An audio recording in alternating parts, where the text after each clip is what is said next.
We live in a world, well, grappling with climate change, right? That we're urgently seeking carbon neutral solutions to power our lives. The global energy landscape, it's transforming at an incredible pace, really driven by this need to decarbonize. And right at the heart of this transformation, a critical player is emerging: hydrogen. But, not just any hydrogen. We're talking green hydrogen. Welcome to the deep dive. Today, we're cutting through a lot of the, let's say, noise surrounding hydrogen to bring you perhaps the clearest picture yet of its future. Our mission is to unpack a groundbreaking research paper titled The True Cost of Solar Hydrogen. We're going to pull out its most important insights on green hydrogen production, how its costs are evolving, and, well, its vital role in a truly carbon neutral future. Our focus is squarely on what this specific study reveals, giving you that shortcut to, being really well informed. And trust me, you're going to hear some genuinely surprising findings. We'll explore just how quickly costs are projected to fall, and maybe even more counterintuitively, which factors aren't actually the main drivers of future hydrogen prices. It challenges some common assumptions you might have heard. Yeah, it's an absolutely essential deep dive because understanding the fundamental economics, the real costs of green hydrogen, that's the key to unlocking its widespread use. This paper in particular provides a remarkably solid foundation for that understanding. It's really well put together. Okay, let's unpack this then. The hydrogen sector, it's seen this huge surge of political support lately, hasn't it? It feels different this time, though. It doesn't seem like just another hype cycle. More like something fundamentally driven by ambitious decarbonization targets, like the 1.5 degrees C goal from Paris. And what this research seems to point to is that tech advancements, real cost reductions, and a much clearer view on hydrogen's actual use cases, it suggests actually ready to deliver. That's exactly right. While, direct electrification is still the primary path, often the cheapest for many energy solutions, this study really highlights hydrogen's absolutely crucial role in what they call hard-to-abate segments. Hard to abate, meaning the really tough nuts to crack with just electricity. Precisely. These are the areas where direct electrification is incredibly difficult, maybe inefficient, or just not feasible anytime soon. We're talking major demand areas like long-distance transportation of goods, think massive container ships, airplanes, stuff you can't just easily plug in. Then there are critical industrial applications, things like hydrogen-based steelmaking, a huge emissions challenge right now, and various chemical processes that currently rely heavily on fossil fuels. The analysis also mentions some smaller but still important demands, things like specialized road and rail transport, specific heating needs, and crucially seasonal balancing of the power grid to keep things stable. And for anyone who might still be swimming in all those different colors of hydrogen blue, gray, pink, turquoise, this paper really cuts through that, doesn't it? Simplifies things. It does, thankfully. The research makes it quite clear. Eventually, for a truly carbon-neutral future, all hydrogen just needs to be green, which means it's produced exclusively from renewable energy sources, primarily solar PV and wind power. These two, solar and wind, are really expected to form the backbone of any 100% renewable system, alongside, of course, battery storage and hydrogen tech. Okay, which brings us nicely to the specific focus today. The authors of The True Cost of Solar Hydrogen, they zero in on solar PV electricity used for hydrogen generation via electrolysis. Why that specific pathway? It's quite pragmatic, really. The reason is simply that these specific technologies, solar PV and electrolysis, are already commercially available. They're proven for large-scale applications now. The research used a rigorous learning curve approach for these key technologies and then calculated the levelized cost of hydrogen, or LCOH, to give us that clear economic picture. So it's focused on what's ready to scale up today. Exactly. It's important to understand that distinction. They're looking at what's deployable now, differentiating it from, say, other less mature methods like photoelectrolysis, which are still mostly at the lab stage. Right. So as we peel back the layers here, the next big thing is the building blocks, the solar panels themselves. The speed of solar PV cost reduction has been, well, frankly, mind-boggling. I mean, we've talked about it before, but the numbers laid out in this study are just, wow. They really are. The report highlights that PV module prices dropped by a staggering 90%. 90%. And entire system prices fell by nearly 80% in just a decade. It's incredible. This trajectory has basically made solar PV the cheapest electricity source in many, many parts of the world. They even mention power purchase agreements, PPAs, as low as 12 euros per megawatt hour in some places, which is almost hard to believe it's so competitive. It's truly remarkable. So how does this study then project future PV costs given that crazy decline? What's the method? They use a pretty robust methodology. It involves established learning rates combined with different scenarios for volume growth. For the PV modules themselves, they used I say, conservative 25% learning rate as their base case. Meaning costs drop 25% every time installed capacity doubles? That's the idea, yes. And they also factor in the expected shift towards things like single-axis tracking and bifacial modules becoming the standard for utility-scale projects. For example, they note a price around 0.47 euros per watt peak for a bifacial single-axis tracking system back in 2020. It shows that push for more efficiency and lower costs is ongoing. Okay, so that's the solar side, the electricity generation, super important. But to get the green hydrogen, we need that other piece, the electrolyzers. The Yeah. machines doing the water splitting. What's their maturity level? And what does the research say about their cost trajectory? Are they following solar down that steep curve? Electrolyzers are absolutely crucial, yes. And the paper dives into their economics quite deeply. One of the really impactful findings is how much scale matters for electrolyzer capex, the initial cost.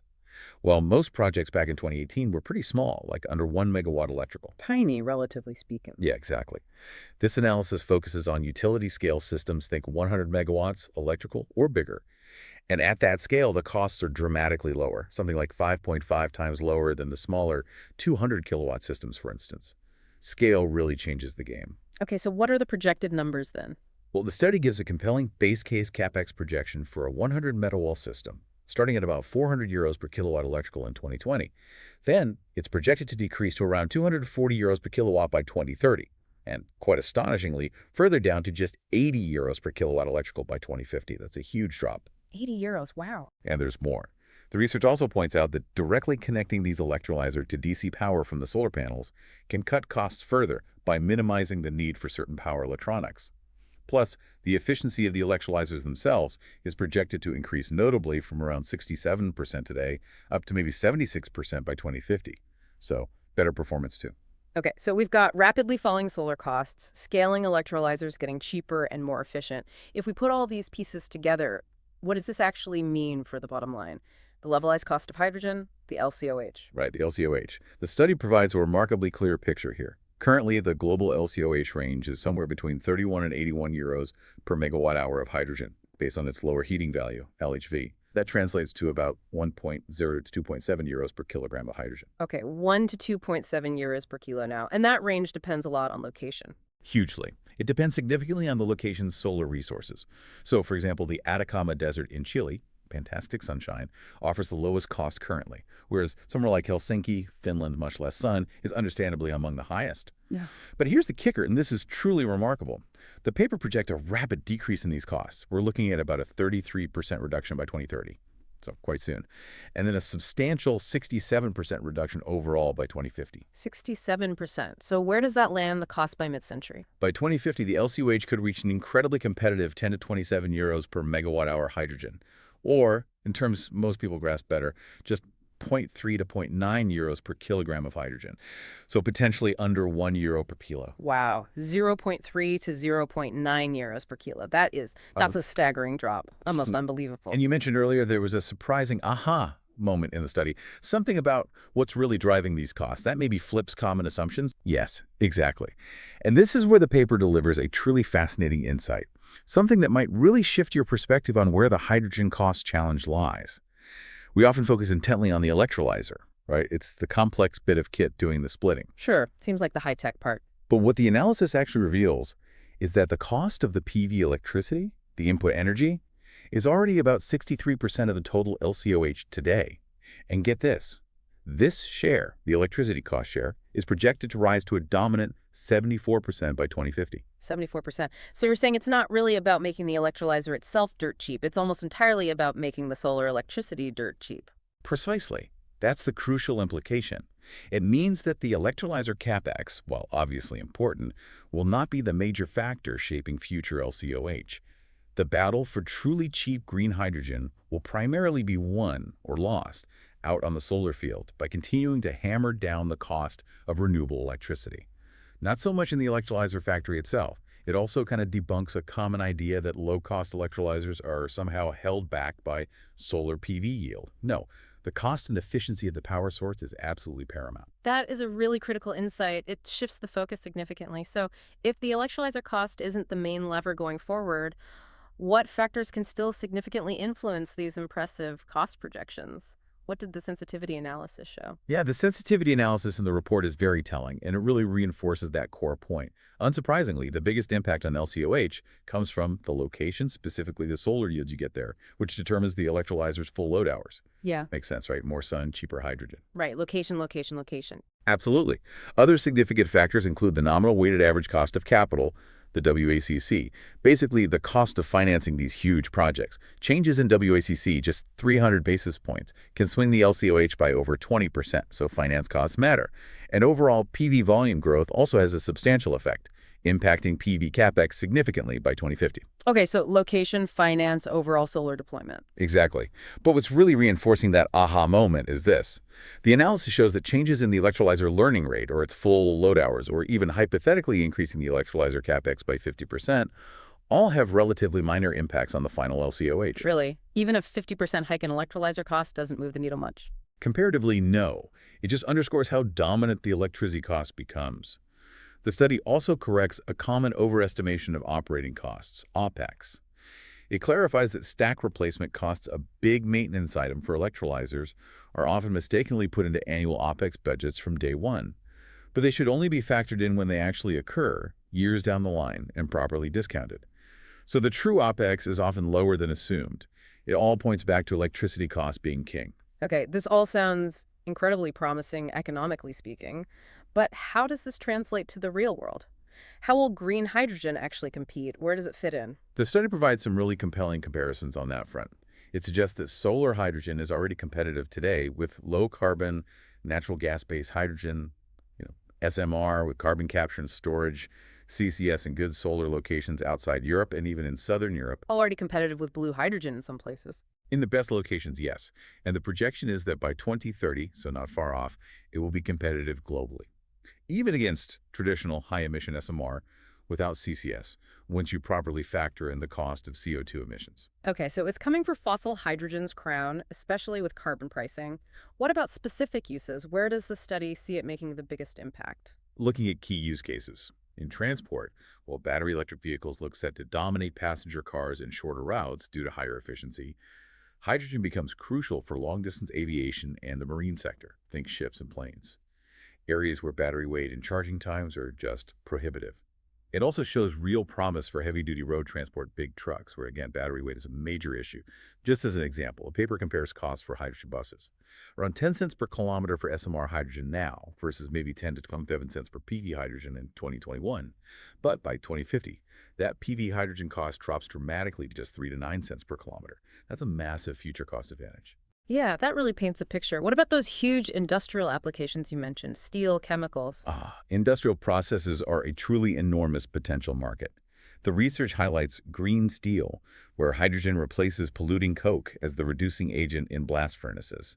It produces just water vapor instead of CO2. Huge potential. And then there's the chemical industry.